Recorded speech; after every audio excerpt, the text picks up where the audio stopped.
ऐसी वीडियो रोज देखने के लिए आप मेरे वीडियो को लाइक करें, इस पे कमेंट करें और अपने दोस्तों के साथ शेयर करें।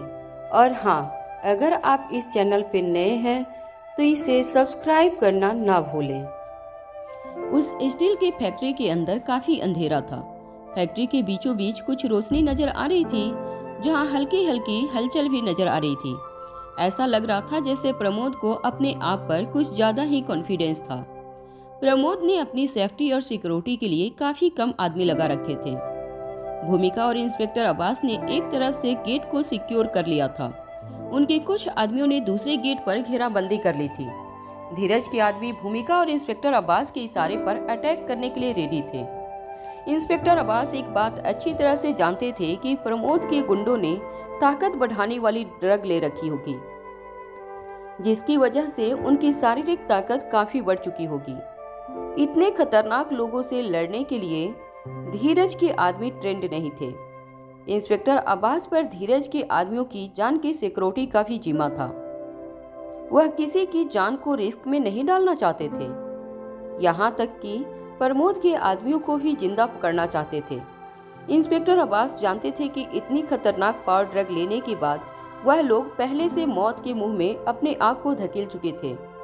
वो यह बात भी अच्छी तरह से जानते थे कि प्रमोद के साथ जितने भी लोग मौजूद थे, उसमें से ज्यादा लोग ब्रेन वॉश्ड थे, जिन्हें अपनी ही सेफ्टी और सिक्योरिटी के बारे में कुछ पता नहीं था।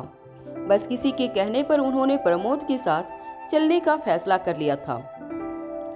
छोटे शहरों में बड़ी सी आसानी से युवा वर्ग को ब्रेन वॉश किया जा सकता था।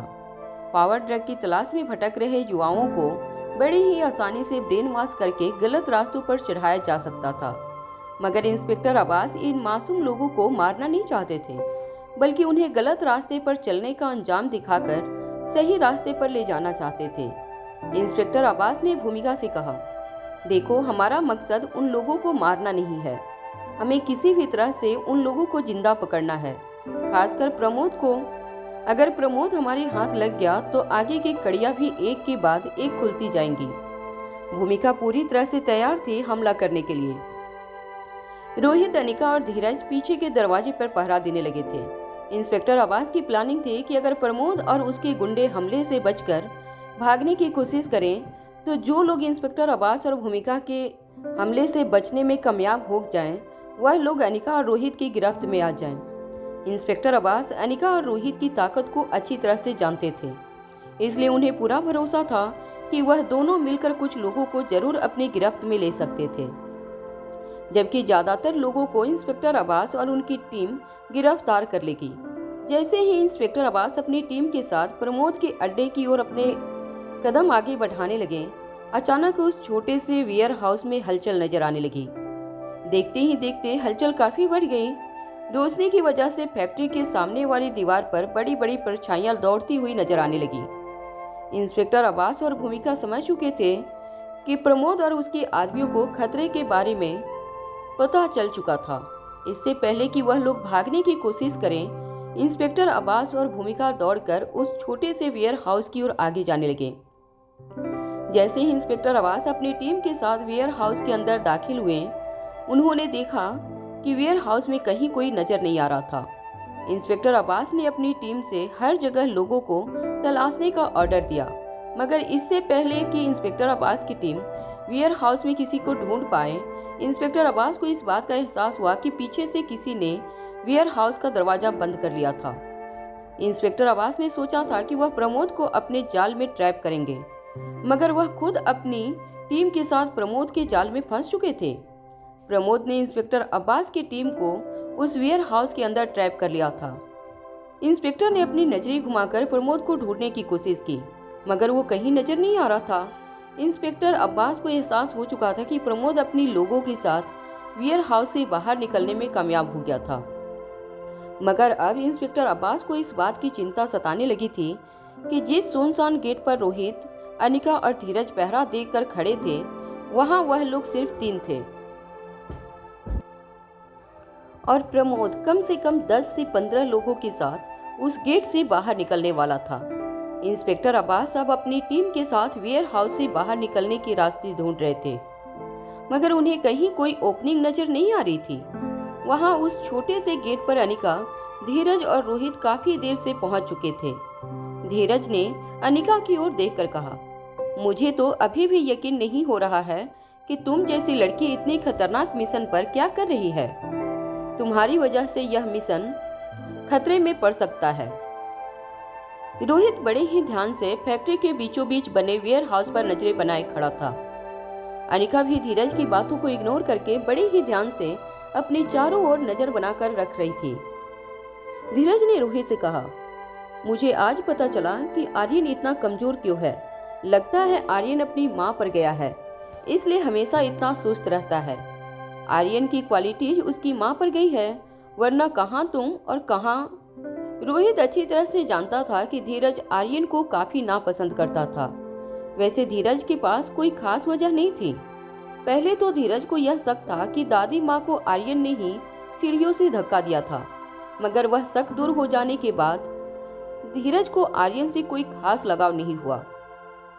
धीरज को मन ही मन ये बात खटक रही थी कि ब्रह्मपुत्र के बलबीर सर ने धीरज को ट्रेन करने से मना कर दिया था, जबकि आर्यन को अपना शागिर्द बना लिया था। उस बात का गुस्सा अनिका पर उतारते हुए धीरज ने अनिका से कहा, क्या तुम जानती हो तुम्हारा बेटा कितना कमजोर है? यह तो शुक्र है कि वह रोहित मारवा का बेटा है, वरना पता नहीं बड़ा होकर क्या करता। अनिका को अपने बेटे के लिए कही हुई यह बात बिल्कुल पसंद नहीं आई थी, इसलिए पहली बार अपनी नजरें फैक्ट्री से हटाते हुए अनिका ने धीरज से कहा, क्या आप एक बात जानते हैं कि आने वाले 10 सालों के बाद अगर आपके और आर्यन के बीच में एक रेसलिंग की फाइट रखी जाए तो आर्यन आपको आसानी से हरा देगा।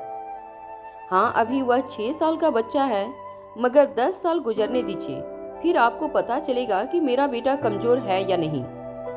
इस बात पर धीरज ने अपनी नजरें झुकाते हुए कहा, हाँ, कहीं न कहीं तुम्हारी बात सही है।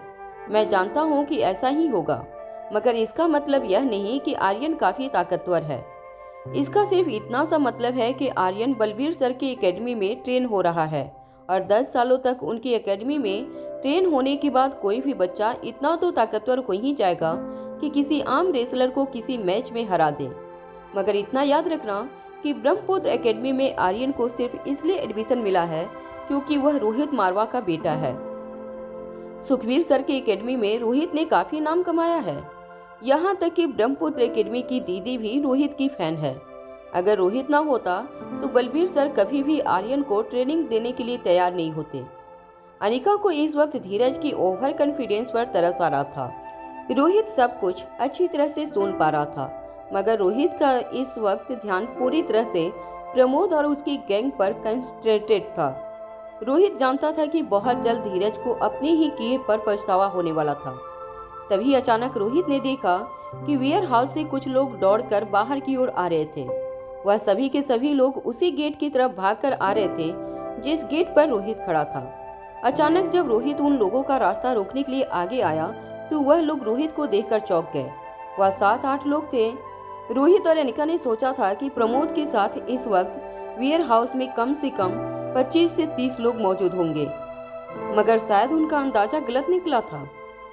काफी कम लोग प्रमोद के साथ अंदर मौजूद थे, मगर रोहित अच्छी तरह से जानता था कि वह सारे के सारे पावर ड्रग के इन्फ्लुएंस के अंडर थे, इसलिए उनकी शारीरिक ताकत आम लोगों के मुकाबले कई गुना ज्यादा बढ़ चुकी होगी।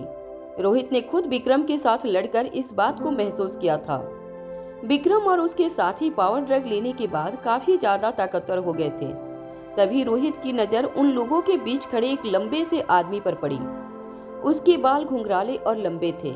उस आदमी के बाल उसके कंधे तक पहुंच रहे थे। उसकी आंखों को देखकर ऐसा लग रहा था जैसे उसने हरे रंग की कॉन्टैक्ट लेंस पहन रखी थी। कद काठी में वो काफी ऊंचा था और उसे देखकर ऐसा लग रहा था जैसे वह किसी इंटरनेशनल बॉडी चैंपियनशिप में हिस्सा लेने के लिए बिल्कुल तैयार था। रोहित ने उस आदमी को देखते ही अंदाजा लगा लिया था कि हो न हो वही आदमी प्रमोद था, और रोहित का अंदाजा ठीक भी निकला।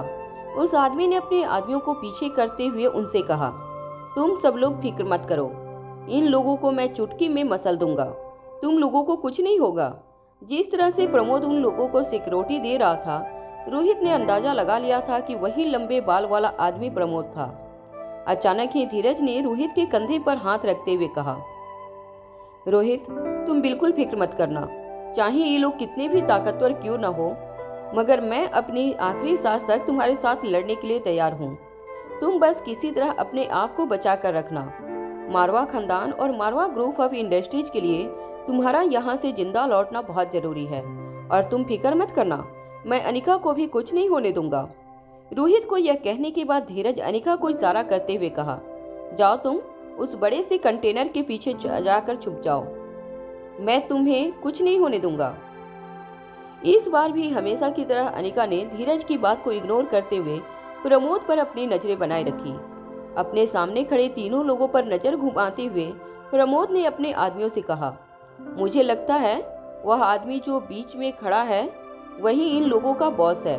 एक काम करो, सबसे पहले उसी को खत्म कर दो, ताकि बाकी दोनों चुपचाप यहाँ से चले जाएं।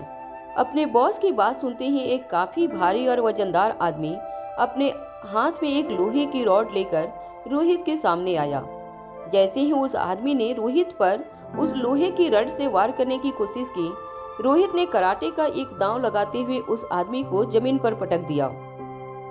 इतने ताकतवर और वजनदार आदमी को जमीन पर इस तरह आसानी से पटकते हुए देखकर प्रमोद चौंक कर रोहित की ओर देखा। प्रमोद ने अपने आदमियों को पीछे करते हुए कहा, चलो, आज पता चल जाएगा कि आखिर हमने जो ताकत तोहफे में मिली है वह कितनी असरदार है। प्रमोद के आदमियों ने प्रमोद को रोककर रोहित के साथ लड़ने की पहल की, मगर प्रमोद ने उन सब को पीछे धकेलते हुए कहा, इसे तो मैं मजा चखाऊंगा, तुम लोग तब तक उन दोनों का काम निपटा दो। धीरज प्रमोद की ताकत देखकर समझ चुका था कि प्रमोद के साथ लड़ना धीरज के बस में नहीं था, मगर धीरज को रोहित पर पूरा कॉन्फिडेंस था कि वह प्रमोद को जरूर हराने में कामयाब हो जाएगा। हालांकि प्रमोद की शारीरिक ताकत देखकर धीरज को यह भी अंदाजा हो गया था कि रोहित के लिए भी प्रमोद को हराना आसान नहीं होने वाला था। इसलिए रोहित के कंधे पर फिर से अपना हाथ रखते हुए धीरज ने कहा, तुम बस प्रमोद से लड़ो, उसके बाकी सारे आदमियों के साथ मैं लड़ लूंगा। चाहे मुझे कुछ भी हो जाए, मैं अनिका पर आंच भी नहीं आने दूंगा। तुम अपनी पूरी ताकत लगाकर प्रमोद के साथ लड़ना, चाहे मुझे कुछ भी हो जाए, तुम अपना ध्यान भटकने नहीं देना। एक बार तुमने प्रमोद को पटक दिया तो यह सारे के सारे प्रमोद के पिल्ले तुम्हारे कब्जे में आ जाएंगे। इससे पहले कि रोहित धीरज से कुछ कहता, प्रमोद अपना एक पांव जोर से जमीन पर पटकते हुए तेजी से रोहित की ओर आगे बढ़ा। वहां प्रमोद के आदमी धीरज और अनिका की ओर दौड़ लगाने लगे। अचानक ही अनिका को अपने पीछे करते हुए धीरज ने अपने शरीर की पूरी ताकत लगाकर प्रमोद के आदमियों की ओर दौड़ना शुरू किया। प्रमोद के 6-7 आदमी, जो कि शरीर में धीरज से कई ज्यादा गुना ताकतवर थे, उन लोगों को अपनी ओर दौड़ता हुआ देखकर धीरज समझ चुका था कि उन लोगों को अकेले हराना धीरज के बस में नहीं था। मगर फिर भी मैदान ए जंग में पीछे हटना धीरज ने भी नहीं सीखा था। धीरज ने अपने शरीर की पूरी ताकत लगाकर प्रमोद के एक गुंडे को कॉलर से पकड़ा और जमीन पर पटकने की कोशिश की, मगर उस आदमी ने एक ही हाथ से धीरज को गर्दन से पकड़कर हवा में उछाल दिया। जैसे ही धीरज नीचे जमीन पर गिरा, उस आदमी ने अपना एक पांव धीरज की छाती पर रख दिया। धीरज को अब लगने लगा कि इस आदमी के साथ लड़ना उसके लिए उसकी जिंदगी की आखिरी लड़ाई साबित हो सकती थी। मगर धीरज भी इतनी आसानी से हार मानने वालों में से नहीं था। धीरज ने आज तक रोहित से मार्शल आर्ट के बारे में जो कुछ भी सीखा था, वह हर टेक्निक एक एक करके अपने दिमाग में सोचने लगा। उस आदमी ने लगातार धीरज की छाती पर फोर्स देना जारी रखा। धीरज ने अपने शरीर की पूरी ताकत लगाकर एक झटके से उस आदमी का पांव अपने छाती से हटाया। झटके के कारण वो आदमी धीरज के ठीक बगल में आकर गिरा। जमीन पर जैसे ही उस आदमी का शरीर टकराया, धीरज तुरंत उस आदमी के सीने पर बैठ गया और लगातार एक के बाद एक मुक्कों की बारिश उस आदमी के चेहरे पर करता रहा। धीरज जोर जोर से चिल्लाते हुए एक के बाद एक उस आदमी के चेहरे पर मुक्कों का वार करने लगा। कुछ देर तक लगातार उस आदमी पर वार करने के बाद धीरज को एहसास हुआ कि वह आदमी बेहोश हो चुका था। धीरज की सांसें फूलने लगी थी। धीरज के माथे से काफी पसीना बह चुका था। उसका पूरा शरीर मिट्टी से बेहाल सा हो चुका था। अपने आप को संभालते हुए धीरज फिर से अपने कदमों पर खड़ा हुआ। कुछ देर तक तेज सांसें लेने के बाद धीरज को इस बात का एहसास हुआ कि अभी तो उसने प्रमोद के सिर्फ एक आदमी को हराया है। अभी प्रमोद के 6 और साथी बाकी थे, जो शायद धीरज के ठीक पीछे खड़े धीरज से लड़ने के लिए तैयार खड़े थे। धीरज मुड़ने से पहले कुछ देर आसमान की ओर देखता रहा। आसमान में देखकर धीरज ऊपर वाले से अपने शरीर में एक्स्ट्रा शक्ति की प्रार्थना करने लगा। वह जानता था कि प्रमोद के 6 ताकतवर साथियों से लड़ना उसके लिए जानलेवा साबित हो सकता था, मगर वो जानता था कि किसी भी हालत में उसे इस लड़ाई में रोहित का साथ देना था। धीरज यह भी जानता था कि उसे नाजुक सी भोली भाली अनिका को भी इन खतरनाक गुंडों से बचाना था। इसलिए फिर से अपनी दोनों मुठियां कसकर धीरज अपनी शरीर की सारी ताकत लगाकर जोर से चिल्लाने लगा। जैसे ही धीरज उन ताकतवर गुंडों से लड़ने के लिए अपनी जगह से पीछे मुड़ा, धीरज की आवाज अचानक उसके गले के अंदर ही बैठ गई। धीरज ने देखा कि जिन खतरनाक गुंडों के साथ लड़ने के लिए उसने ललकार लगाई थी, वह सारे गुंडे जमीन पर बेहोश पड़े थे। अनिका ठीक उनके बीचों बीच खड़ी थी। धीरज फटी हुई आंखों से अनिका को देखता रहा। जमीन पर गिरे हुए गुंडों में एक गुंडा दर्द के मारे तड़प रहा था। धीरज ने उस गुंडे के पास जाकर धीरे से पूछा, क्या हुआ भाई, तुम लोग आपस में क्यों लड़ रहे हो? तुम लोग अचानक ही एक दूसरे से क्यों लड़ रहे पड़े? प्रमोद का वह साथी दर्द से तड़पते हुए धीरज को कहने लगा, अरे बेवकूफ, हम लोग एक दूसरे से नहीं लड़े, हमें पटक पटक कर मारा गया है। धीरज को आखिर समझ नहीं आ रहा था कि प्रमोद के गुंडों को किसने इतनी बुरी तरह से पटक पटक कर मारा था। धीरज कंफ्यूज होकर यहाँ वहां देखने लगा। तभी अचानक धीरज की नजर अपने 2 साथियों पर पड़ी, जो रोहित, धीरज और अनिका के साथ साथ पीछे के गेट पर पहरा देने आए थे। अपने दोनों साथियों के पास पहुंचकर धीरज ने उन दोनों के कंधे पर हाथ रखकर कहा, शाबाश मेरे शेरों, आज तुमने साबित कर दिया कि मैंने तुम लोगों को अपना खास आदमी चुनकर क्यों गलती नहीं की। अपनी होने वाली भाभी की इज्जत और जान बचाने के लिए तुम लोगों ने जो कारनामा किया, उसे मारवा ग्रुप ऑफ इंडस्ट्रीज हमेशा याद रखेगी। धीरज के मुंह से अपने लिए तारीफ सुनकर उन दोनों आदमियों के चेहरे की रंग बदलने लगा। उन दोनों हैरान होकर एक दूसरे को देखने लगे। फिर धीमी आवाज में धीरज को जवाब देते हुए उनमें से एक आदमी ने कहा, अरे सर, इन लोगों को हमने नहीं मारा। भला हम कैसे इन ताकतवर लोगों के साथ मुकाबला कर सकते हैं? अपने आदमी की बात सुनकर धीरज फिर से कंफ्यूज हो गए। वह फिर से यहाँ वहाँ नजरें घुमाने लगा, मगर उसे कोई नजर नहीं आ रहा था। अनिका को कंटेनर के पीछे छुपने का इशारा करते हुए धीरज ने अपने आदमियों से कहा, क्या कह रहे हो? हमारे अलावा यहाँ और कौन मौजूद है जिसने यह सब कुछ किया? लगता है हमें किसी साजिश का शिकार बनाया जा रहा है। हमें हमारी होने वाली भाभी अनिका को बचाना होगा। अपने आदमियों को यह कहने के बाद धीरज ने दौड़कर अनिका का हाथ पकड़ा और अनिका से कहा, चलो अनिका, उस कंटेनर के पीछे जाकर छुप जाओ। जिस आदमी ने तुम्हें बचाया है, हो सकता है वह हमारा दुश्मन हो और ऐसा करने के पीछे उसकी कोई बहुत बड़ी चाल हो। तभी अनिका ने अपना हाथ धीरज के हाथ से छुड़ाया और धीरज से कहा, मेरी फिक्र मत करो, मुझे कुछ नहीं होगा। तभी जमीन पर गिरा हुआ आदमी जो दर्द से तड़प रहा था, उसने धीरज की ओर देखकर कहा, अरे बेवकूफ, जिस लड़की ने हमें इतनी बुरी तरह से पटक पटक कर मारा है, तुम उसे बचाने की बात कर रहे हो? मैंने अपनी पूरी लाइफ में इतनी ताकतवर लड़की कभी नहीं देखी। एक एक मुक्के में 1000 किलो का वजन था और स्पीड इतनी कि कोई कुछ समझ पाता उससे पहले तो इसने हम सबको जमीन पर पटक दिया था। दर्द से तड़प रहे उस गुंडे की बात सुनकर धीरज के होश उड़ गए। धीरज को यकीन नहीं हो रहा था कि एक दुबले पतले सी कमजोर दिखने वाली लड़की यह कारनामा कर सकती थी। धीरज को यकीन था कि जरूर जमीन पर गिरे गुंडे से कोई न कोई गलती हो रही थी। इसलिए जमीन पर गिरे उस आदमी को दोनों कंधों से पकड़ते हुए धीरज ने पूछा, अरे भाई, यह तुम क्या कह रहे हो? जरा सोच समझ कर बताओ, क्या इस छोटी सी लड़की ने तुम लोगों की यह हालत की है? उस आदमी ने हाथ जोड़ते हुए धीरज से कहा, अरे लड़की नहीं है, यह कयामत है, कयामत। यह कहते हुए वह आदमी अनिका की ओर देखने लगा।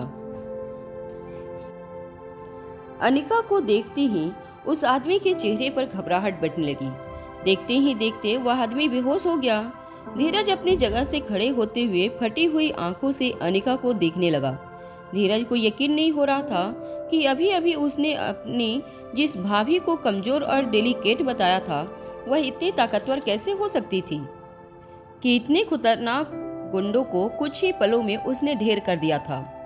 इससे पहले कि धीरज कुछ सोच पाता या समझ पाता, अचानक ही जमीन पर पड़ा प्रमोद का एक गुंडा अपनी जगह से खड़ा हुआ और एक बड़ा सा चाकू निकालकर उसने अनिका के गले पर रख दिया। धीरज और धीरज के दोनों साथियों को वार्न करते हुए उसने कहा, मुझे यहाँ से निकल जाने दो, वरना इस लड़की की लाश कुछ देर में यहाँ पड़ी हुई नजर आएगी। चाहे इस लड़की में कितनी भी ताकत हो, मगर इस धारदार चाकू से इसकी मुलायम गर्दन बच नहीं पाएगी। यह कहते हुए उस आदमी ने उस चाकू की धार अनिका के गले पर लगा दी। चाकू की धार इतनी तेज थी कि अनिका के गले से तुरंत खून बहने लगा।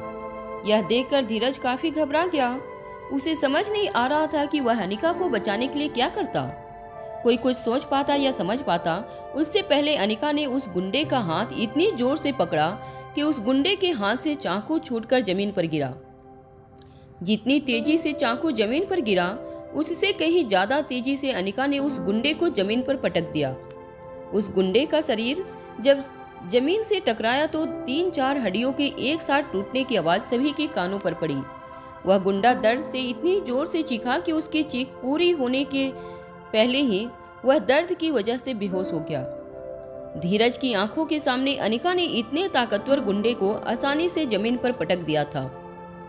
धीरज ने यह तो नहीं देखा था कि अनिका ने किस तरह से प्रमोद के गुंडे को अकेले अपने दम पर हराया था, मगर इस वक्त धीरज की आंखों के सामने अनिका ने जो कराटे के दांव पेच दिखाकर इतने खतरनाक गुंडे को जमीन पर पटका था, वह देखकर धीरज को यकीन हो गया था कि उसके सामने खड़ी उसकी होने वाली भाभी कोई डेलिकेट और नाजुक लड़की नहीं थी, बल्कि बेहद ताकतवर और मार्शल आर्ट एक्सपर्ट लड़की थी। कुछ ही देर में इंस्पेक्टर अब्बास और भूमिका अपने साथियों के साथ वहां पर आ पहुंचे। रोहित ने प्रमोद को बालों से पकड़कर वहीं पर सबके बीचों बीच जमीन पर लाकर पटका। इससे पहले कि इंस्पेक्टर अब्बास और भूमिका प्रमोद से कोई पूछताछ करते, भूमिका की नजर अनिका के गले के जख्म पर पड़ी। भूमिका तुरंत अनिका के पास दौड़कर गई और अपनी जेब से रुमाल निकालकर अनिका के गले पर रुमाल लगाते हुए धीरज से कहने लगी, यह क्या किया तुमने? तुम अपनी होने वाली भाभी का ध्यान नहीं रख सकते? जमीन पर पड़े गुंडे और उसकी बगल में पड़े चाकू को देखकर भूमिका ने धीरज से कहा, तुम सच में किसी काम के नहीं हो। अरे इतना खतरनाक आदमी है, नजदीक पहुंचा ही कैसे? क्या वक्त रहते तुम्हें इस बात का अंदाजा नहीं हुआ कि यह लोग अनिका को टारगेट करने की कोशिश कर सकते थे? चलो माना कि रोहित वहां प्रमोद और उसके आदमियों के साथ लड़ रहा था, मगर तुम तो अपने आदमियों के साथ यहाँ पर थे।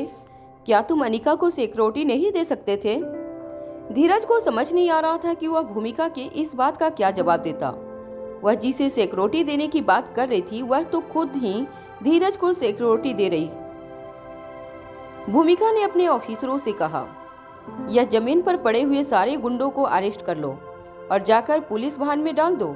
इसके बाद अनिका के गले पर लगा जख्म दबाते हुए अनिका से भूमिका ने कहा, हमें इन लोगों का अड्डा मिल गया है जहां यह लोग रिसर्च एंड डेवलपमेंट करते हैं। एक छोटी सी लेबोरेटरी बना रखी है इन लोगों ने ड्रग बनाने की। अनिका जल्द से जल्द देखना चाहती थी कि आखिर खतरनाक पावरफुल ड्रग को कहां और किस तरह बनाया जा सकता था।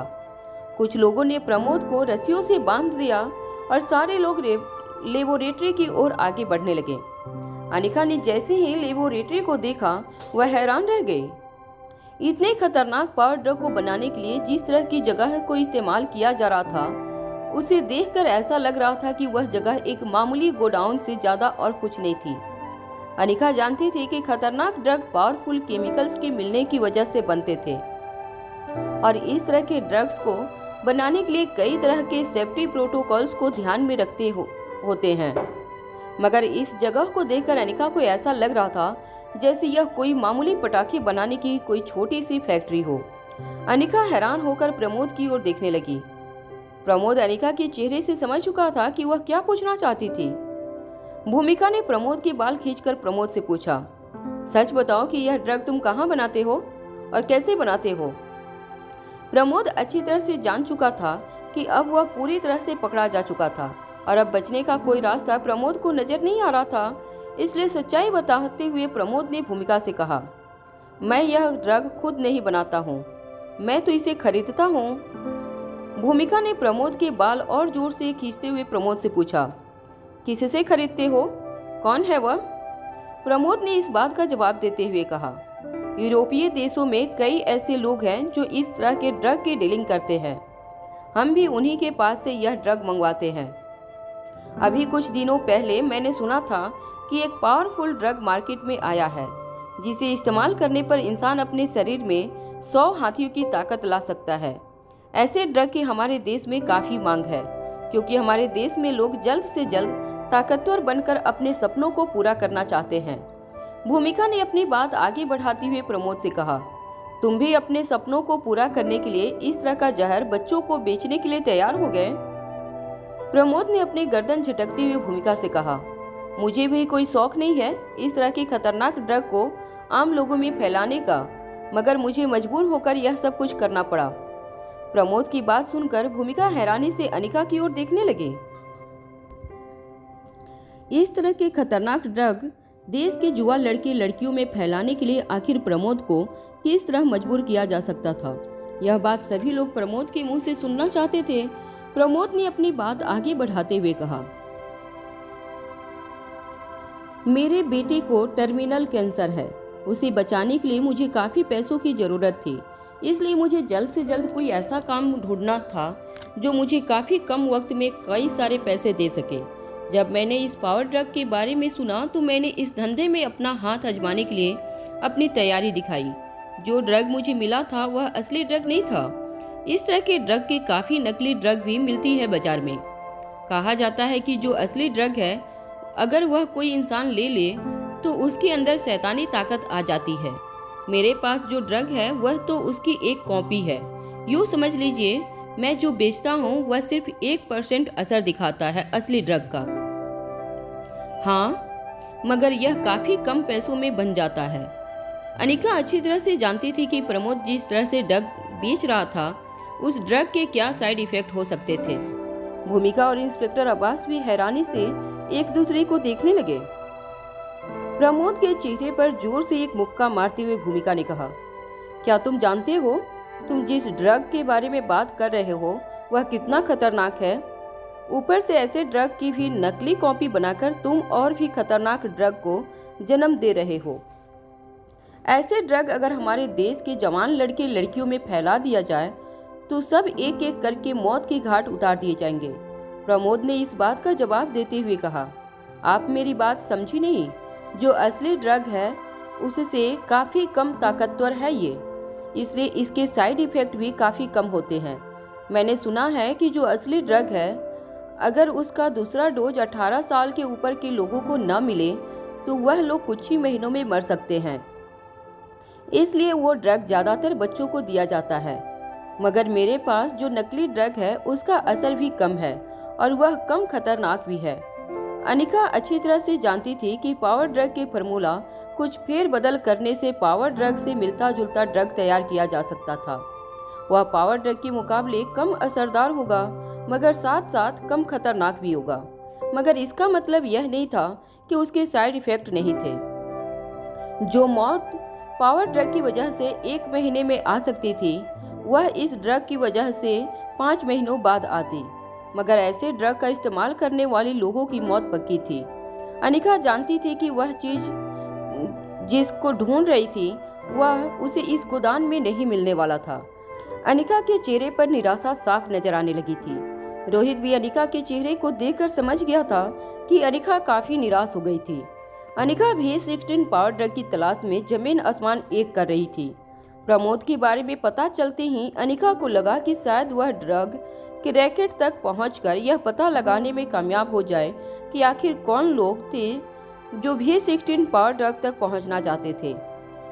अनिका किसी भी तरह V16 तक पहुंचने में जो लोग अनिका के साथ रेस में दौड़ रहे थे उन्हें एक एक करके एलिमिनेट करना चाहती थी, क्योंकि अनिका जानती थी कि अगर वह किसी भी तरह B16 पावर ड्रग तक पहुंचने में कामयाब हो गई तो उसके साथ साथ उसका पीछा करते हुए कई लोग भी B16 पावर ड्रग को हथियाने के लिए तैयार खड़े होंगे।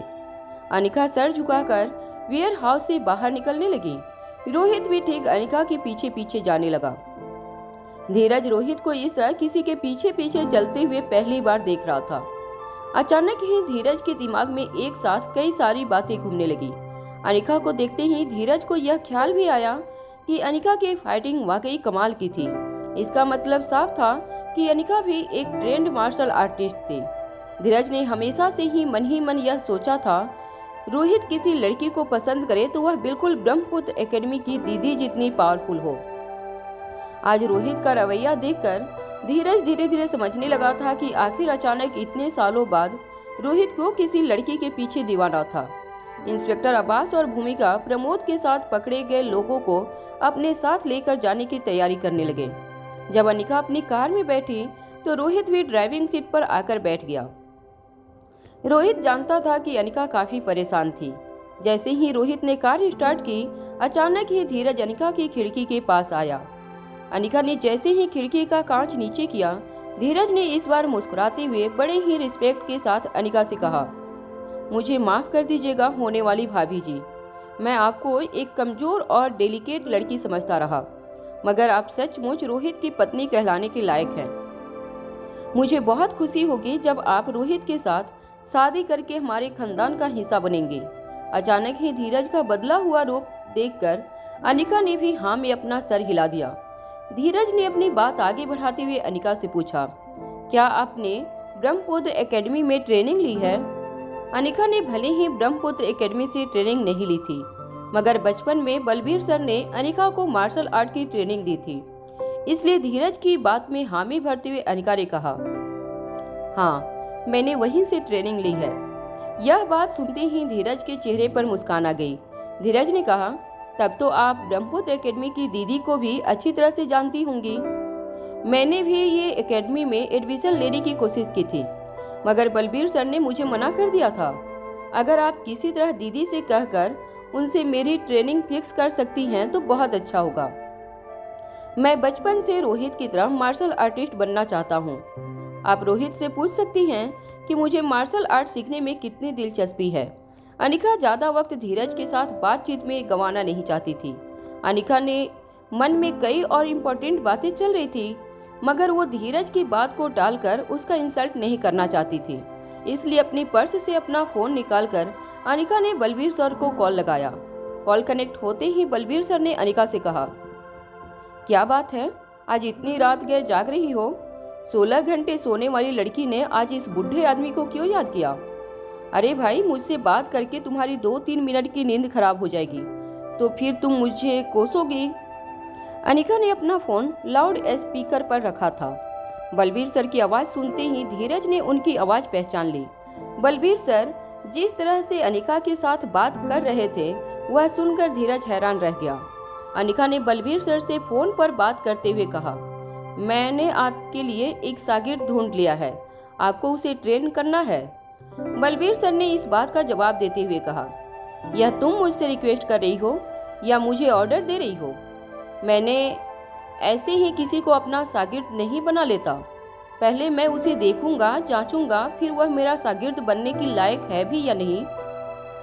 ऐसे ही थोड़ी ना तुम्हारे कहने पर मैं किसी को भी अपना शागिर्द बना लूंगा। बलबीर सर की बात बीच में काटते हुए अनिका ने कहा, देखिए, मैंने उसे दिल्ली भेज दिया है, आगे उसके साथ क्या करना है यह आप देख लीजिए। इससे पहले कि बलबीर सर अनिका की इस बात का जवाब दे पाते, अनिका ने फोन डिस्कनेक्ट कर दिया और धीरज से कहा, वह तुम्हें जरूर ट्रेनिंग देंगे। अनिका जिस तरीके से बलबीर सर के साथ बात कर रही थी, वह देखकर धीरज के होश उड़ गए। धीरज बलबीर सर का नेचर और उनकी पर्सनालिटी अच्छी तरह से जानता था, मगर जिस तरीके से अनिका ने बलबीर सर से बात की थी, धीरज ने कभी सपने में भी नहीं सोचा था कि वह इस दुनिया में कोई इंसान बलबीर सर के साथ इस तरह से बात कर सकता था। इससे पहले कि धीरज अनिका से और कोई बात करता, अनिका ने धीरज से कहा, तुम्हारा काम हो जाएगा। अनिका का इशारा रोहित समझ चुका था। रोहित जानता था कि अनिका जल्द से जल्द वापस मनाली मारवा हाउस पहुंचना चाहती थी। रोहित ड्राइव करके उस फैक्ट्री से कार निकाल कर ले गया। कुछ देर बाद रोहित अनिका को लेकर मारवा हाउस पहुंचा। धीरज की अनिका और रोहित के पीछे पीछे ही कार ड्राइव करता हुआ मनाली वाले मारवा हाउस पहुंचा। जैसे ही अनिका और रोहित अपनी कार से निकलकर घर के अंदर जाने लगे, धीरज ने अनिका को रोकते हुए पूछा, आप लोग प्रमोद को अपने साथ नहीं ले आए? रोहित ने धीरज की इस बात का जवाब देते हुए कहा, देखो, हम लोग कानून को अपने हाथों में नहीं लेने देते। हाँ, उनकी मदद करने के लिए हमसे जो कुछ भी बन पड़ा हमने किया, मगर प्रमोद की पूछताछ करना, उसे कस्टडी में लेना भूमिका और इंस्पेक्टर अब्बास के हाथों में है। जो भी इन्वेस्टिगेशन करनी होगी अब आगे वह अपने डिपार्टमेंट के साथ मिलकर करेंगे। हमें उनके काम में दखल अंदाजी नहीं करनी चाहिए। धीरज रोहित की यह बात सुनकर कहीं न कहीं निराश जरूर नजर आ रहा था। अब तक जो कुछ भी ड्रामेटिक चीजें धीरज के सामने हुई थी, धीरज को यही एक्सपेक्टेशन की रोहित और अनिका किसी सुपर हीरो बुक के मुख्य किरदार बन जाएंगे। जैसे ही अनिका फिर से घर के अंदर जाने लगी, धीरज ने अनिका को रोकते हुए कहा, वैसे मैंने आपसे जो कुछ भी कहा उसके लिए मैं बहुत शर्मिंदा हूँ। मेहरबानी करके आप ये सारी बातें बलबीर सर या ब्रह्मपुत्र एकेडमी की दीदी से मत कहिएगा, वरना वह मुझसे नाराज हो जाएंगे। अनिका ने धीरज की आंखों में आंखें डालकर कहा, घबराओ मत, बलबीर सर को तो पता नहीं, मगर मैं तुमसे बिल्कुल नाराज नहीं हूँ। कुछ सेकंड ये बात सुनकर धीरज मुस्कुराता रहा। धीरे धीरे धीरज के चेहरे का रंग बदल गया। वो सोच में पड़ गया। इस बात का मतलब उसे धीरे धीरे समझ आ रहा था। जैसे जैसे अनिका की बात धीरज के दिमाग के अंदर जाने लगी, धीरज के चेहरे के हाव भाव बदलने लगे। धीरज अचानक अटकती हुई आवाज में अनिका से कहने लगा, इसका मतलब आप ही ब्रह्मपुत्र एकेडमी की। इससे पहले कि धीरज अपनी बात पूरी कर पाता, रोहित अनिका को लेकर बंगले के अंदर चला गया। धीरज अपने दोनों हाथ अपने सर पर रखकर यहाँ वहाँ देखता रहा। उसे समझ नहीं आ रहा था कि आज अचानक उसके साथ यह सब कुछ हो क्या रहा था, जिसे उसने कमजोर और मामूली लड़की समझा था। धीरे धीरे वह खुद एक सुपर हीरो साबित हो रही थी। रोहित और अनिका दोनों बंगले के अंदर जाकर लिविंग रूम में बैठ गए। अनिका और रोहित दोनों काफी थकान महसूस कर रहे थे। दिल्ली से इतनी लंबी ड्राइव और उसके बाद उनके साथ जो कुछ भी हुआ था, उसके कारण अनिका काफी थकावट महसूस कर रही थी। रोहित भी काफी थका हुआ लग रहा था। घर का एक नौकर रोहित और अनिका के लिए पानी लेकर आया और झुककर बड़े ही रिस्पेक्ट से उस नौकर से रोहित की ओर देखकर पूछा, सर, क्या आप और मैडम कॉन्टिनेंटल खाना पसंद करेंगे या इंडियन? रोहित ने उस नौकर की बात का जवाब देते हुए कहा, एक काम करो, तुम एक बाउल में कुछ वाइल्ड वेजिटेबल्स लेकर आओ और थोड़ा सलाद काट कर ले आना। हम दोनों थोड़ा थोड़ा खाकर आराम करेंगे। हम दोनों बहुत थक चुके हैं। कल सुबह का ब्रेकफास्ट मैडम की पसंद का बनाना। नौकर ने मुस्कुराते हुए अनिका की ओर देखा और पूछा, मैडम, आप सुबह के नाश्ते में क्या पसंद करेंगे? अनिका किसी भी बात का जवाब देने के मूड में नजर नहीं आ रही थी। उसकी आंखों में काफी थकावट नजर आ रही थी। अनिका ने बिना देखे ही जवाब देते हुए कहा, तुम्हें जो भी अच्छी तरह से बनाना आता हो वह बना देना। नौकर जान चुका था कि अब वो ज्यादा सवाल पूछकर अपने मालिक को परेशान नहीं कर सकता था, इसलिए मुस्कुराकर नौकर बड़े ही अदब से अपना सर झुकाकर वहां से चला गया। रोहित ने अनिका के हाथ पर हाथ रखते हुए कहा, मुझे लगता है अब तुम्हें चलकर कुछ देर के लिए आराम कर लेना चाहिए, तुम काफी थक गई हो। रोहित के बात में हामी भरते हुए अनिका रोहित के साथ खड़ी होकर बंगले में बने एक आलीशान बेडरूम में चली गई।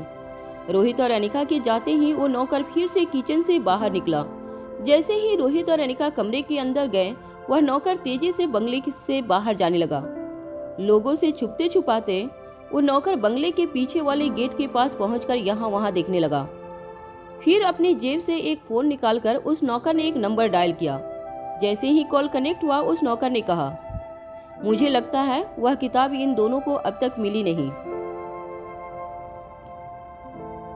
सर, मुझे नहीं लगता कि उन दोनों को कोई किताब मिली है।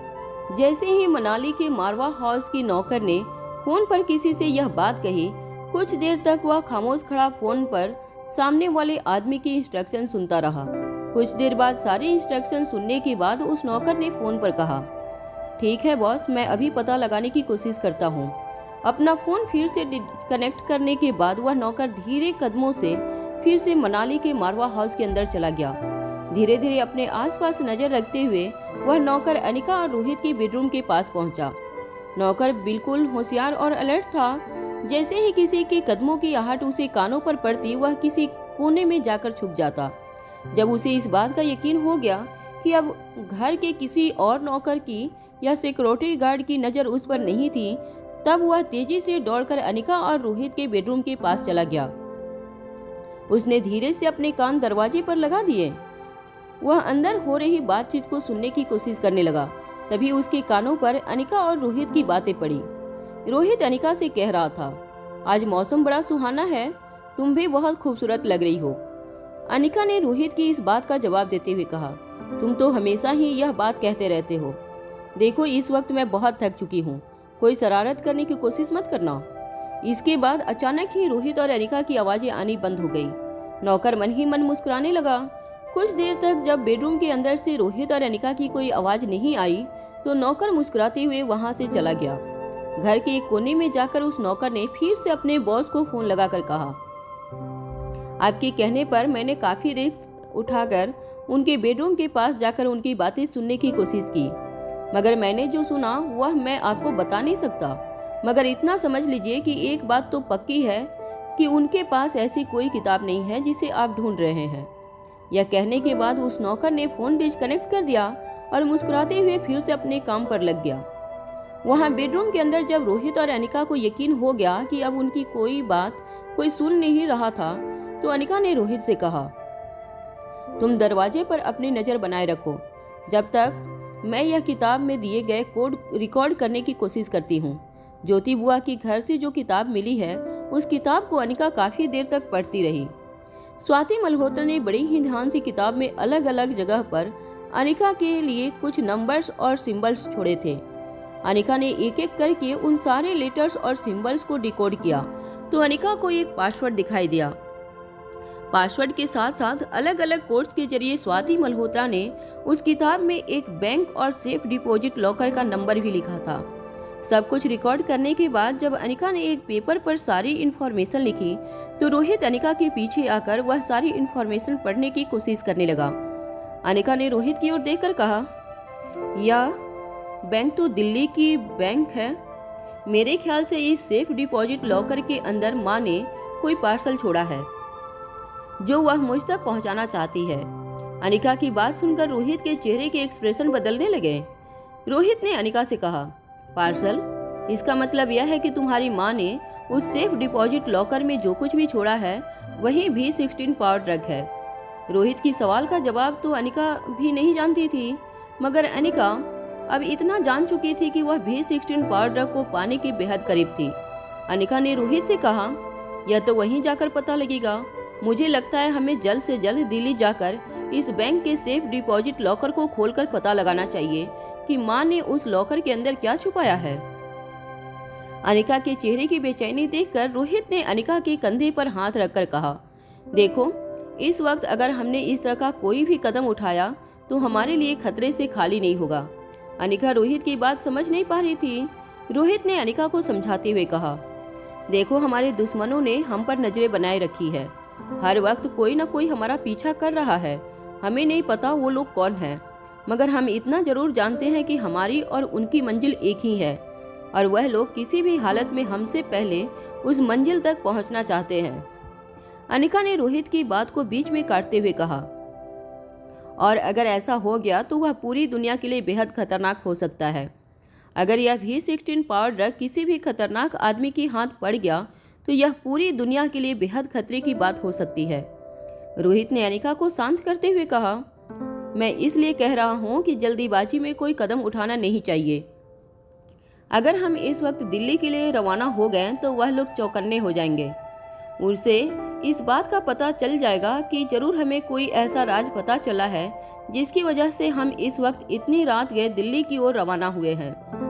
हमें तो यह भी नहीं पता कि हमारे पीछे कौन लगा हुआ है, कितने लोग हैं वह। जब तक हमें इस बात का पता नहीं लग जाता कि हमारा दुश्मन कौन है, हमें बड़े ही ध्यान से हर कदम उठाना होगा। अनिका रोहित की बात से पूरी तरह से कन्विंस थी।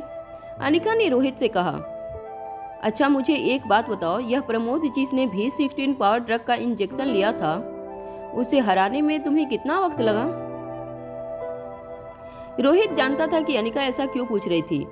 रोहित ने अनिका से कहा, वैसे कुछ खास नहीं लगा, उस ड्रग की वजह से उसके शरीर में ताकत काफी बढ़ गई थी, इसलिए उसे हराने में मुझे 4 से 5 मिनट का वक्त लग गया, मगर कोई खास परेशानी नहीं हुई मुझे। रोहित की बात सुनकर अनिका ने एक राहत की सांस ली। अनिका दरअसल रोहित को यह सवाल पूछकर यह जानना चाहती थी कि आखिर उस ड्रग का कितना और कैसा असर होता था आम लोगों पर, क्योंकि अगर पावर ड्रग की फार्मूला से बनाई गई नकली पावर ड्रग भी अगर इंसान को हैवान बना सकती है, तो अनिका और रोहित के दुश्मन कितने ताकतवर होंगे यह कहना बहुत मुश्किल हो जाएगा। और इतने ताकतवर लोगों से लड़ना अनिका और रोहित के लिए कितना खतरनाक हो सकता है, यह भी अनिका जानना चाहती थी। रोहित ने अनिका के कंधे पर हाथ रखते हुए कहा, अब कुछ देर आराम कर लो, हम कल सुबह दिल्ली के लिए रवाना हो जाएंगे, इस वक्त तुम्हारा आराम करना बहुत जरूरी है। अनिका ने रोहित से कहा, मगर कल सुबह तक अगर बहुत देर हो गई तो क्या हम किसी भरोसेमंद आदमी को भेजकर अभी इसी वक्त पता नहीं लगा सकते कि उस लॉकर में क्या है? इससे पहले कि रोहित कुछ सोचकर इस बात का जवाब दे पाता, अनिका ने अपनी बात बदलते हुए रोहित से कहा, नहीं नहीं, हम यह रिस्क नहीं ले सकते। ऐसा नहीं है कि मुझे तुम्हारे आदमियों पर भरोसा नहीं है, मगर यह भी हो सकता है कि मेरी माँ ने उस सेफ तक पहुंचने के लिए भी एक जाल बिछा कर रखा हो। अगर मेरी जगह कोई और उस सेफ तक पहले पहुंच जाता है तो उसके लिए यह एक ट्रैप बन जाएगा। ऐसा भी हो सकता है। अब तक मैं अपनी माँ को जितना जानती हूँ, मैं इतना तो समझ गई हूँ कि वह कोई आम इंसान नहीं थी। लोगों की सोच जहाँ खत्म होती थी वहीं से उनकी सोच शुरू होती थी। उन्होंने जरूर इस बात के लिए भी एक सिक्योरिटी कवच बिठा रखा होगा। हम रिस्क नहीं ले सकते। रहने दो, हम खुद ही कल सुबह दिल्ली जाकर पता लगाएंगे कि आखिर सेफ डिपॉजिट लॉकर में मेरी माँ ने क्या छुपा रखा है। कुछ देर बाद अनिका और रोहित के बेडरूम पर किसी ने नॉक किया। जब रोहित ने दरवाजा खोला तो वही नौकर अनिका और रोहित के लिए एक ट्रे में दूध और कुछ नाश्ता लेकर आया था। रोहित ने वो ट्रे नौकर के हाथ से ली। नौकर मुस्कुराकर बड़ी अदब से अपना सर झुकाकर वहां से चला गया। जब रोहित ने अनिका को दूध ऑफर किया तो रोहित ने देखा कि अनिका अपनी आंखें बंद करके अपने बिस्तर पर लेटी थी। रोहित को एहसास हो चुका था कि अनिका शारीरिक थकान की वजह से बिना खाए ही गहरी नींद में सो चुकी थी। जैसे ही अनिका गहरी नींद में सांसें लेने लगी, रोहित ने अपने हाथों में पकड़ी हुई नाश्ते की ट्रे बड़े ही आराम से साइड टेबल पर रखी और धीरे धीरे बाथरूम की ओर जाने लगा। रोहित ने बड़े ही आराम से बाथरूम का दरवाजा बंद किया और बाथरूम में आईने के सामने खड़े होकर अपना शर्ट उतारने लगा। रोहित के कंधे और छाती के पास गहरे जख्म नजर आ रहे थे। जब रोहित ने मुड़कर अपनी पीठ आईने में देखा तब उसे एहसास हुआ कि उसकी पीठ पर भी काफी जख्म लगे थे। दरअसल रोहित जब प्रमोद के साथ फाइट कर रहा था तब रोहित को इस बात का एहसास हो चुका था कि प्रमोद पावर ड्रग की वजह से काफी ताकतवर हो चुका था। आमतौर पर रोहित किसी भी फाइटर को कुछ ही सेकंड के अंदर बड़े ही आराम से हरा देता था, मगर प्रमोद को हराने के लिए रोहित को 3 से 4 मिनट तक उसके साथ फाइट करनी पड़ी थी। प्रमोद को एक एक मुक्का रोहित को काफी चोट पहुंचा रहा था। रोहित जानता था कि उसकी जगह पर अगर कोई और प्रमोद के साथ इस तरह की फाइट करता तो उसका जिंदा बचना नामुमकिन था, मगर रोहित बलबीर सर की एकेडमी का सबसे ताकतवर रेसलर था। रोहित की फाइटिंग स्किल काफी तेज और ताकतवर थी, जिसकी वजह से वह प्रमोद को हराने में कामयाब हुआ था। मगर रोहित मन ही मन यह बात जान चुका था कि अगर प्रमोद नकली ड्रग को लेकर इतना ताकतवर बन गया था तो जो लोग पावर ड्रग का इस्तेमाल कर रहे थे वह कितने ताकतवर हो सकते थे।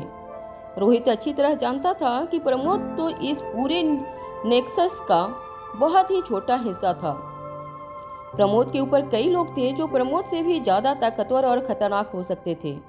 रोहित यह बात अच्छी तरह से जान चुका था कि रोहित और अनिका के लिए उन सब लोगों से लड़ना बेहद खतरनाक होने वाला था, मगर रोहित इस वक्त अनिका को प्रमोद की ताकत के बारे में कहकर उसे टेंशन में नहीं डालना चाहता था। इसलिए रोहित ने अपने जख्मों को और अपने दर्द को छुपा कर रखा था।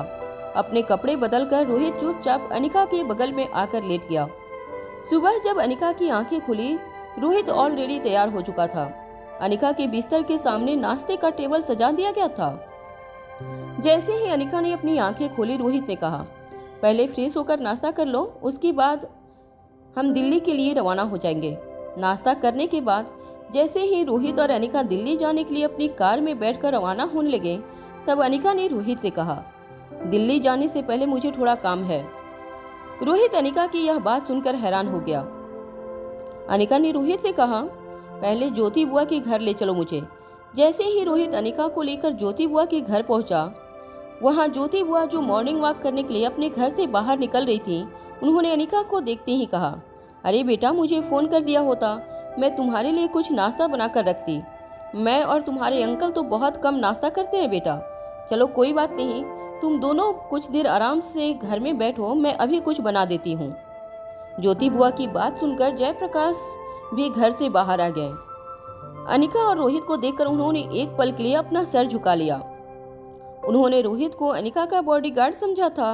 इस बात को लेकर अब वह बहुत शर्मिंदा थे। अनिका ज्योति बुआ और जयप्रकाश के पास गई और ज्योति बुआ के हाथ में एक चाबी का गुच्छा थमाती हुई कहने लगी, यह हमारे बंगले की चाबी है। मैं चाहती हूँ कि आज के बाद आप लोग उसी बंगले में रहें। अनिका की बात सुनकर ज्योति बुआ और जयप्रकाश एक दूसरे को देखने लगे। जब अनिका ज्योति बुआ और जयप्रकाश जी से बातें कर रही थी, तब रोहित आसपास के घरों पर नजरें बनाकर खड़ा था। रोहित को कहीं लोग घरों के छतों से ताक झांक करते हुए नजर आ रहे थे, मगर रोहित के लिए यह कहना मुश्किल था कि इनमें से कौन सी आंख थी जो बाज बनकर रोहित और अनिका का पीछा कर रही थी। अनिका ने ज्योति बुआ के हाथ पर हाथ रखते हुए कहा, अगर उस घर में आप लोग रहने नहीं गए तो हो सकता है कुछ ही दिनों में वह घर पूरी तरह से बंजर हो जाए। अगर आप लोग वहां रहेंगे तो उसी बहाने वह घर मेंटेन भी हो जाएगा। मेरी माँ की कई यादें उस घर से जुड़ी है। मैं नहीं चाहती कि वह यादें हमेशा हमेशा के लिए उस घर के साथ साथ बंजर हो जाएं। ज्योति बुआ और जयप्रकाश अच्छी तरह से जानते थे कि अनिका भले ही अपने पुराने घर को मेंटेन करने की बात कर रही थी, मगर कहीं न कहीं अनिका चाहती थी कि ज्योति बुआ और जयप्रकाश एक छोटे से घर को छोड़कर अच्छी तरह एक अच्छे घर में अपनी जिंदगी बिताएं। ज्योति बुआ के पास अनिका को ना करने का कोई कारण नहीं था। घर की चाबी ज्योति बुआ के हाथ में थमाने के बाद अनिका ने अपने पर्स से कुछ कागजात बाहर निकाले और जयप्रकाश के हाथों में थमाते हुए कहा, यह अनिकरण फार्मास्यूटिकल कंपनी के लीगल डॉक्यूमेंट्स हैं। मैंने कंपनी की पावर ऑफ अटॉर्नी आपके नाम कर दी है। दरअसल वो बात यह है कि कंपनी के पुराने मैनेजर अब रिटायर हो चुके हैं। मैं चाहती हूं कि आज के बाद अनिकरण फार्मास्यूटिकल की सारी जिम्मेदारियां आप उठा लें। यूँ समझ लीजिए कि आपके नाम कर रही हूँ। जयप्रकाश समझ नहीं पा रहे थे कि वह अनिका को इस बात का क्या जवाब दे। इससे पहले कि ज्योति बुआ अनिका से कुछ कहने जाती, अनिका ने कहा, यूँ समझ लीजिए कि मुझ पर यह बहुत बड़ा एहसान होगा। मेरी माँ की आखिरी निशानी है यह अनिकरण फार्मास्यूटिकल कंपनी। इसे आगे चलाने के लिए मुझे आपके सहारे की जरूरत है। मेरे पास ना तो इतना टाइम है और ना ही कंपनी को चलाने का कोई एक्सपीरियंस। इसलिए मैं चाहती हूँ कि आप लोग अभी कंपनी की बागडोर अपने हाथ में ले लें। जयप्रकाश और ज्योति बुआ समझ नहीं पा रहे थे कि वह अनिका पर एहसान करने जा रहे थे या अनिका उन पर कोई एहसान कर रही थी, मगर अनिका ने जिस तरह से यह बात उनके सामने रखी थी, ज्योति बुआ और जयप्रकाश के पास अनिका का काम न करने का कोई ऑप्शन नहीं छोड़ा था।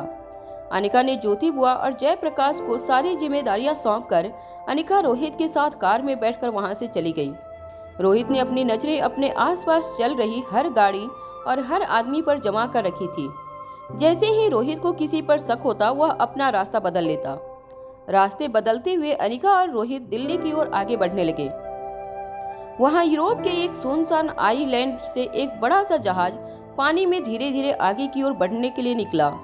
जहाज काफी बड़ा था, मगर जहाज पर किसी इंसान का नामो निशान नहीं था। जहाज पूरी तरह से खाली था।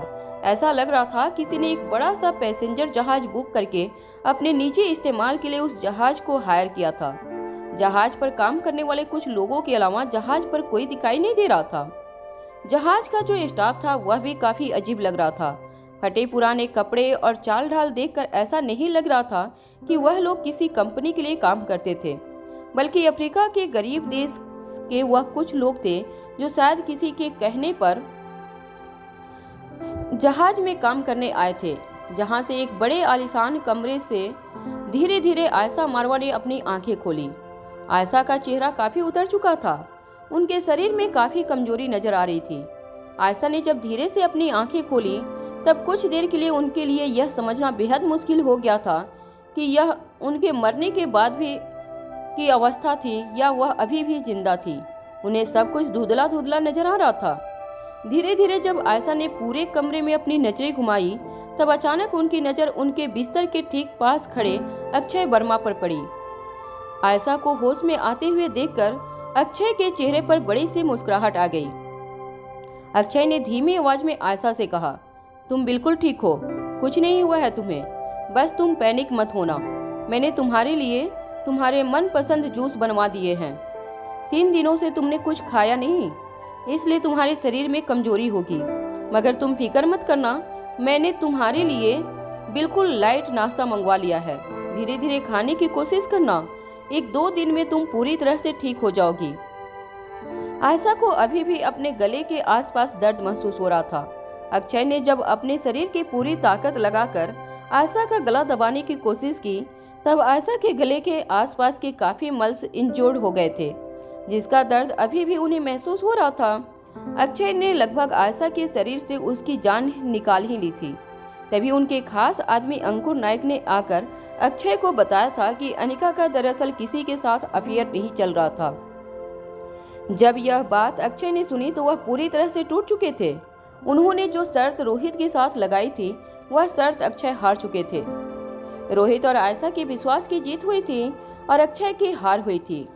मगर जब अक्षय को इस बात का एहसास हुआ और उन्होंने आयशा के गले को छोड़ा तब उन्हें इस बात का एहसास हुआ कि बहुत देर हो चुकी थी और आयशा की कंडीशन बेहद बिगड़ चुकी थी। उनकी सांसें लगभग रुक चुकी थी।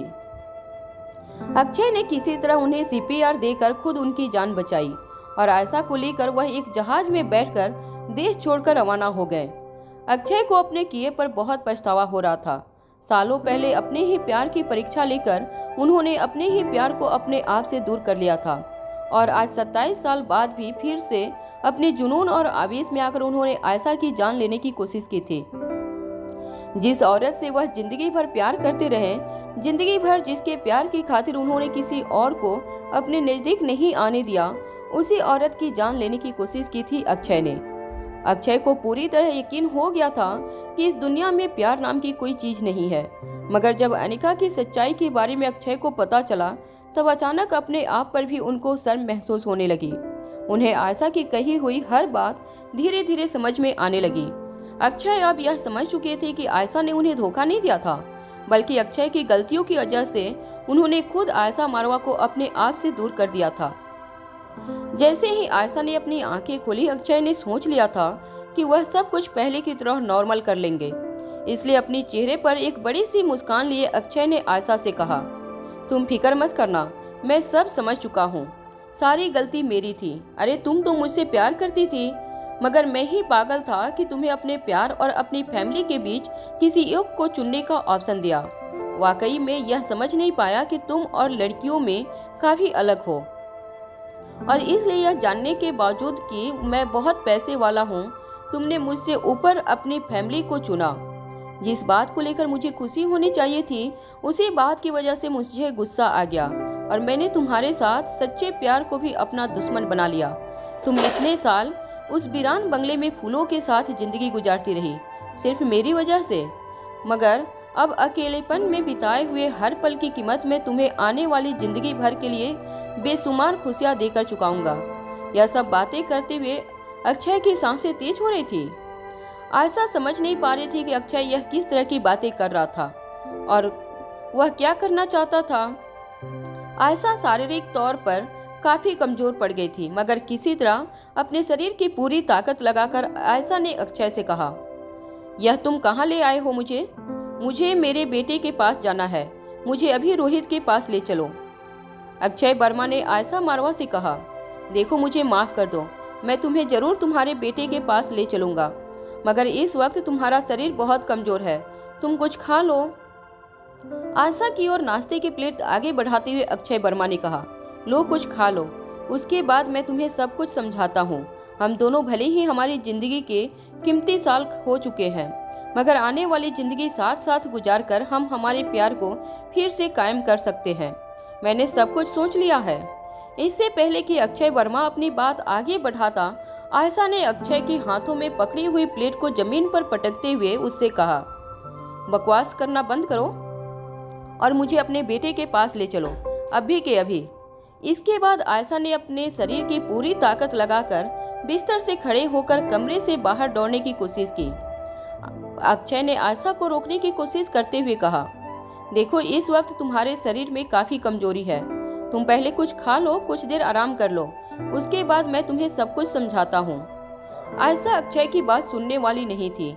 वह किसी तरह कमरे से बाहर निकली।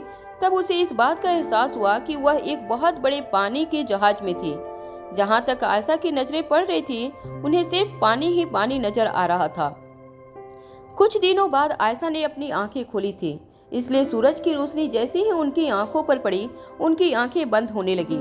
मगर आयशा को इस बात का एहसास हो चुका था, यहाँ दूर दूर तक उनकी आवाजें सुनने वाला कोई नहीं था। कुछ पल तक जहाज के डेक पर खड़े रहने की वजह से तेज धूप के कारण आयशा को चक्कर आने लगे। इससे पहले कि आयशा चक्कर खाकर गिर जाती, अक्षय ने उन्हें सहारा देते हुए कहा, तुम अंदर चलो, इस वक्त तुम्हें आराम करने की जरूरत है। यह कहते हुए अक्षय आयशा को धीरे धीरे फिर से कमरे में ले गए। आयशा को बिस्तर पर लिटाने के बाद अक्षय ने फिर से टेबल से कुछ फल उठाए और आयशा को ऑफर करते हुए कहा, प्लीज तुम कुछ खा लो, वरना तुम्हारा शरीर और ज्यादा कमजोर पड़ता जाएगा। तुम समझने की कोशिश करो, मुझे अपनी गलती का एहसास हो गया है।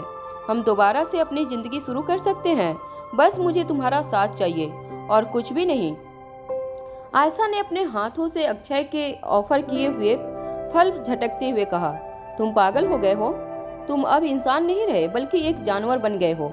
मैं इस उम्र में मेरे बेटे और मेरे पोतों पोतियों के साथ अपनी बाकी बची जिंदगी गुजारना चाहती हूँ। हाँ, यह सच है कि आज से कई साल पहले मैंने तुमसे प्यार किया था, मगर वह प्यार खत्म हुए अब कई साल बीत चुके हैं। तुम्हारे साथ जो कुछ भी हुआ उसका मुझे अफसोस है, मगर अब इस वक्त मेरे दिल में तुम्हारे लिए कोई जगह नहीं है। मुझे मेरे बेटे के पास जाना है अभी इसी वक्त, और अगर तुमने मुझे मेरे बेटे के पास नहीं जाने दिया तो मैं यहीं पर इसी कमरे में अपनी जान दे दूंगी। ना कुछ खाऊंगी ना कुछ पीऊंगी। अक्षय समझ चुका था कि आयशा के फैसले को बदलना उसके लिए इतना आसान नहीं होने वाला था, इसलिए चुपचाप अपना सर झुकाए अक्षय कमरे से बाहर निकल गया। अक्षय के जाते ही आयशा ने राहत की सांस ली।